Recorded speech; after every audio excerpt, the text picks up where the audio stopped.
Friends, welcome to Ilavenil channel. நாம் இந்த வீடியோவில் பார்க்க போகிறது கம்மல் மற்றும் கொலுசின் திருகாணி கலராமல் அணிவது எப்படி. அது என்னென்னா, ஒரு நெயில் பாலிஷ் எடுத்து கம்மலோட திருகாணியில் கொஞ்சம் அப்ளை பண்ணிவிட்டு அப்புறம் நம்ம கம்மலில் திருகுனோம்னா அது காயும் போது திருகாணியை கம்மலில் நல்லா டைட்டாக பிடிச்சிக்கும். இந்த மெத்தடை நீங்கள் குழந்தைகளுக்கு கம்மல் போடும்போது யூஸ் பண்ணிங்கன்னா கம்மல் கலந்துருமோ திருகாணி தொலையுமோ அந்த டென்ஷன் இல்லை, தேவையில்லை. ஆனால் கொஞ்சம் நல்ல நெயில் பாலிஷாக இருந்ததுன்னா நல்ல grip-ஆ பிடிச்சிக்கும்.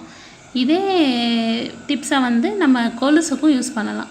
கொலுசோட திருகாணியில் அப்ளை பண்ணிவிட்டு நம்ம கொலுசில் மாட்டினோம் அப்படின்னா நல்லா grip-ஆ பிடிச்சிக்கும்.